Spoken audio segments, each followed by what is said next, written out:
A world full of objects and people and things and stuff. All tangible, all visible, all smellable. It's there in front of you. You can feel it and you can taste it. However, translating all this into a text world requires both the skills of the writer and the imagination of the reader. This presentation will look at the stylistics of character. It will examine flat and round characters and how through schema, type, point of view and mind styling, writers are able to build huge realistic worlds with the aid of the reader by filling them with characters. As you look around, you will see that the world is populated by people you just don't know. They walk past you in the street, queue next to you at the bus stop, and share the same recreational ground where you exercise your dog. You even interact with some of them without ever really knowing them. The bus driver, the shopkeeper. You interact with these people for this one specific thing. In the text world, these are called the flat characters. These are characters that the reader needs to understand quickly. Some authors like to take a very direct approach to create these characters, using explicit clues. Others use a more implicit approach, relying on the reader's ability to fill in the gaps from the most subtle of clues. They draw upon types and schema to instantly impress on the reader's imagination exactly what to expect. Flat characters have no motivation outside of the plot. They exist to serve a single purpose, either to give information to the characters in the main plot, or to add colour and life to the surroundings in the text world. A cast of supporting characters to create a busy inner city bar or thriving gymnasium. They might even just be a name or a characternym. The idea of a personality that drives the thoughts and decisions of the main protagonist. A good example of a flat character can be found in the pages of The War of the Worlds, written by H.G. Wells and first published in 1898. When the green flash is seen erupting from Mars, the unnamed narrator consults his friend Ogilvy, who is an astronomer.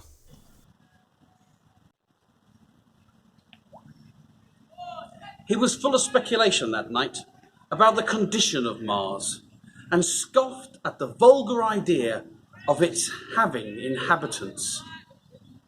The chances against anything manlike on Mars are 1,000,000 to 1, he said. Being wrong about the chances of life coming from Mars is Ogilvy's sole purpose in the narrative. He is flat in respect of the overall story. However, the reader will have built a picture of him. He is a scientist, a man of learning in Victorian England. This schema gives the reader the impression of a smartly dressed individual with shelves full of leather-bound books, brass scientific instruments neatly placed on desks, and a large, brass, ornate telescope dominating the room. He speaks with an authority that he can't be wrong. He is not breaking the maxim of quality, as Ogilvy believes himself to be the only one telling the truth. There is no revision of his schema, yet this interaction, though deviating from the warning in the opening paragraph of the novel, uses irony to parallel the foregrounded conceit that the Earth is about to be invaded by Martians. Flat characters don't grow with the text, but they do fill the fictional environment. The text world of The War of the Worlds, at the time of writing it, was compatible with the actual world in a lot of ways. the history, society, and the economy all aligned. Later in the novel, this would deviate, causing a revision in the schema. Though, interestingly, at the time of publication, very few had the schema of war to draw upon, whereas nowadays, these images of war are a schema modern readers can relate to. Flat characters play a large part in dressing this compatibility between the actual and text worlds. According to Foster, once a character stops having a single purpose, trait or idea, they start to form a curve. They start to become round. They are the characters most often used as the main protagonists, our heroes and villains. They will be introduced in such a way that the reader will use their schematic range and instantly judge them. This schema will then be challenged. The character will be revealed to not be exactly what the reader first thought, and the schema will be revised. They will still be analysed using Grice's maxims. They will be subject to their own lexis, accent and dialects. Much like the flat characters, they will be dressed and their environments will be filled out by the reader. However, instead of being a function of the plot, they change as the plot progresses. It may be the events of the narrative that are altering the character's point of view. It might be more detail is revealed to the reader that causes the revision of the schema and they change their opinion. It may be the character breaks the maxim of quality and lies without the reader realising, only for the reader to revise their schema once the truth is finally revealed. Most likely, it will be all of these things. Round characters are more complex. They are given backstories and motivations. They have more than one reason to be engaged with the plot. Information about the character is usually given to the reader as a mix between explicit and implicit clues, with the latter being the most common. Misdirection is often used to revise the reader's schematic view of a character. The person may be presented to the reader as having a single purpose in the narrative, such as the flat character of a simple delivery boy bringing messages to the detective, only for it to be revealed that they were in fact the very round villain after all. A good example of how a reader has to adjust their schema can be found in Darkly Dreaming Dexter by Jeff Lindsay, published in 2004. The protagonist of Dexter Morgan is the narrator.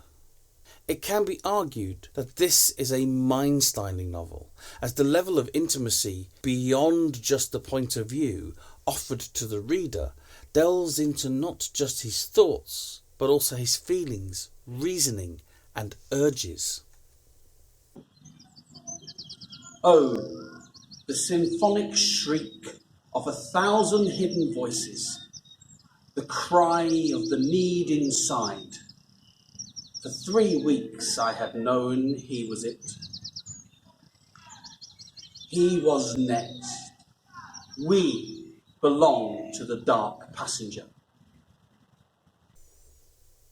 The characterization of the dark passenger creates a persona with a single intent: to kill. This flat character foregrounds the implicit clues that he has done this many times before, and will do this again. The explicit referencing of the need and the me that was not me leads the reader to start forming a schema of a serial killer, a man that hunts other humans at night to satisfy a bloodlust. Later, the schema is challenged as the reader finds out more about the character's life, about his job as a blood splatter expert for the Miami Metro Police Department. Here, the reader must revise their schema. They have to adjust their preconceptions.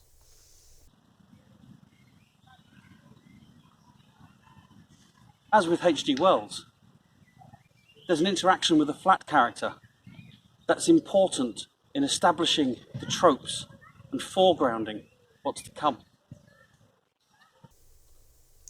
Dexter's victim at the start of the novel does have a backstory. However, his sole purpose is to be killed for the reasons of this backstory. He is a child killer, and therefore a worthy and just victim of Dexter. It is in this interaction that we learn how Dexter obeys Grice's maxim of manner. He is very orderly. The round characters live within the discourse of the text world, and the flat characters help them stay on the path to achieve their arc. The characters in any discourse are vital to successfully create a text world. Forcing a stereotypical judgment from the reader on the bystanders, or the flat characters, adds life to the environment that the author is asking the reader to step inside of. In a few words, the transformation from actual world to text world can be achieved purely by having the reader assume from their schema of any given character. The need to use 3 or 4 pages to describe a doctor's waiting room can be reduced to a couple of lines involving plastic chairs and the flat character type of a mature doctor's receptionist wearing a blue blouse and glasses. Combining the ideas of Foster with Bartlett, Grice and Short allows analysis of the text to pinpoint exactly where the reader is able to connect. The bridge that allows the consumer to enter the text world and believe.